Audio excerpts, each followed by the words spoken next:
Before we get started, be sure to subscribe and hit the bell to get notifications whenever we share a video. Last year, I shared my MacBook Pro desk setup, and a lot of you seemed to enjoy or were at least interested in the way I worked on a daily basis with my MacBook Pro and more of a docked setup. And so in this video, I figured I'd follow up on the current status of my desk setup, which has changed quite a bit over the last few months.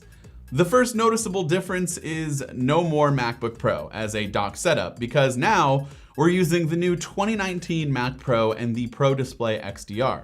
We've done a ton of different videos about the Mac Pro and the Pro Display, but I suppose now is a good time to give you guys an update. This is the base model, which I probably would recommend not picking up, or at least going with a better CPU and GPU. But we've added a few upgrades to certainly help improve this machine the best we could since we last picked it up. Since our initial video, we've gone from 32 gigs of RAM to 512, which is a huge upgrade. And we've also taken advantage of one of the many PCIe expansion slots to add this blazing fast 4TB SSD from OWC that also offers RAID solutions in order to ensure that your data is safe just in case any of the drives happen to fail, which is usually less likely with an SSD, but you never know, so why not keep it safe? Don't get me wrong, I've been loving the new Mac Pro so far, but I do think in certain situations where a great graphics card is needed, like when you're rendering out a project with a lot of effects or, just a big timeline with lots of stuff in it, the 580X that's included in the base model seems to be lacking behind something that's a few years old, like the Vega that's in my baseline iMac Pro. So if you're looking into this machine, I'd recommend going 1 to 2 steps up with the graphics card, maybe getting the Duo and getting a better CPU. I don't think you need to go all the way up to 28 cores, that's just ridiculous, but higher than 8 is my recommendation for sure. Now, the Pro Display XDR, however, is still one of my favorite new products from Apple. I've been wanting a display made from Apple. I know that the LG Ultrafine 5K, those ones are pretty good. Don't get me wrong, they're very good displays. But the design and the quality and the brightness of the Pro Display XDR is just still mind-blowing to me. Now, I know it's mega expensive for a monitor, but like I said, the color accuracy, the vibrancy, and my goodness, the peak 1500 nits of brightness when working with HDR timelines, or just the sustained 1000 nits of brightness is just nuts. Honestly, sometimes this monitor can get a little bit too bright, but I'm not gonna complain about that. I can just turn down the brightness, no big deal. It's been great to edit videos on, and I do think 32 inches is a perfect size for a single display solution. I would love to have 2 of these, but that's never gonna happen. I'm definitely thankful for just 1 of them. It also looks super sleek, and it's even better sitting on top of this really nice wooden monitor shelf from Grovemade. The desk shelf from Grovemade is made up of beautifully handcrafted solid maple wood with this weird hard styrofoam-like block that acts as the legs to hold it all together. Of course, you do have this little useful shelf here on the right side, and right now I'm currently keeping some odds and ends, like an SSD every once in a while would be there, or there's the cloth to clean my monitor, some other miscellaneous items, and underneath the monitor, there's plenty of room to slide your keyboard and mouse underneath the shelf in order to help clean up some, space on your desktop when you need it. I definitely love this monitor stand. I think it's really capable of holding a lot of other items too. Like I have these Audio Engine HD3 speakers sitting on top of it. And now these speakers are a bit old, and I'm pretty sure the company no longer actually makes this particular model, but there are plenty of other comparable options that Audio Engine offers that are definitely worth the money.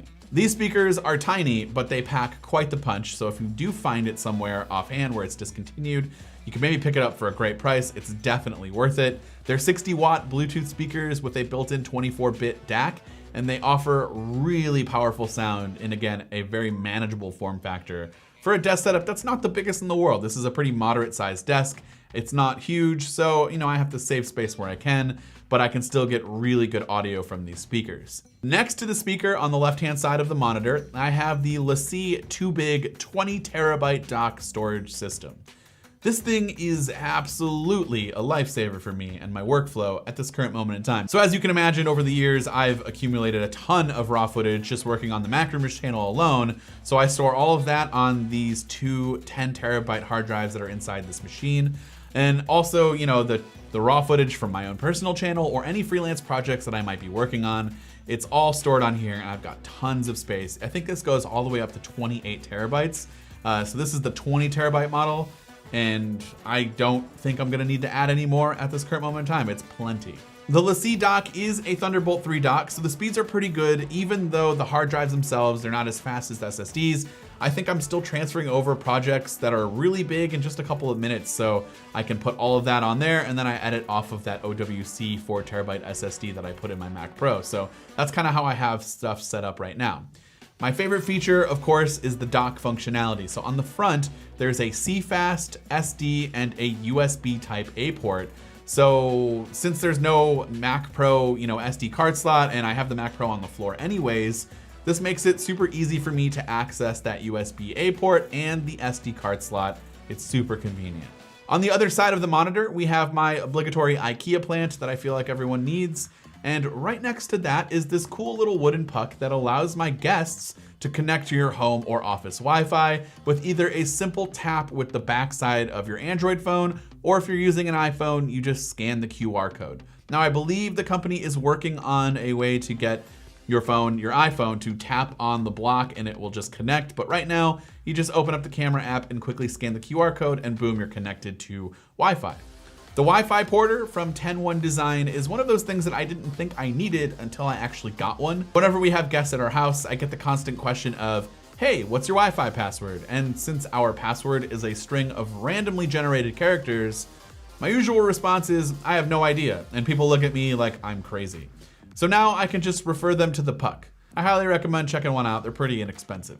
As far as peripherals go, I was just using the new Magic keyboard that came with my Mac Pro and Magic Trackpad 2. But I just upgraded to a new keyboard and mouse setup that I'm really liking so far. I've actually always been using the MX Ergo mouse. I've had that on the right side as my main mouse, and then I use the Magic Trackpad on my left.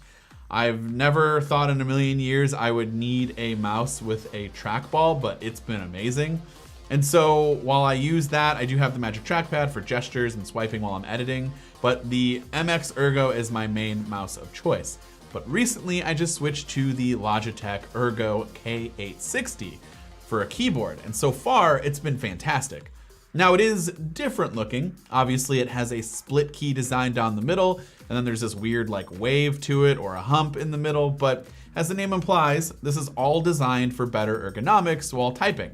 And although I've only had it for a few days, it's been a night and day difference. I've noticed that the wrist pain that I've been getting, carpal tunnel, it's not as severe anymore at night or when I wake up in the morning because my hands are positioned differently. With your hands positioned like this, it really helps keep your wrists straight, and I've already noticed less wrist pain like I said before. I will admit, I'm still not used to the strange key split. It does lend me to kind of type slower, or I'll have some more errors than I normally do, but I am getting used to it more and more, and I'm sure in a couple more days I'll get past that learning curve. If you have a standing desk, the keyboard can also be propped up. There's two little feet, one on each side on the bottom, and this will actually help when you're in a standing position, help align the wrists to the same way that you had it when you were sitting down. Also, the material on the wrist pad looks like it's stitched and super high quality, and it is high quality, but it's actually a cushion and it's extremely soft, and a built-in wrist pad for keyboards is fantastic. All of these peripherals sit on this gray desk pad from GroveMade, in case you were wondering. Kind of helps everything from sliding around. Definitely like that one too. And speaking of standing desks, this one is from Autonomous, and I really like it. They have a plethora of different combinations and setups, and they're only a couple $100s to get started. And I think this is just a starter desk, white tabletop, and the electric legs. And honestly, it's really good. It's not more than $400, I don't think. And it's a really good starting price. You're not getting anything super expensive, but you're getting high quality. And they also coupled the desk with the new Kin chair from Autonomous, which looks and feels a bit like a Herman Miller chair without spending $2,000 on a desk chair. So if you're looking for a new desk and chair, maybe check out Autonomous and see what they have to offer. So that's it. That's my current Mac Pro desk setup. I would love to know what you guys all think. If there's anything that you think I should change or add to help improve my setup, go ahead and let me know in the comment section down below. This has been Dan with Mac Rumors. Thanks so much for watching, and I hope to see you around in the next video.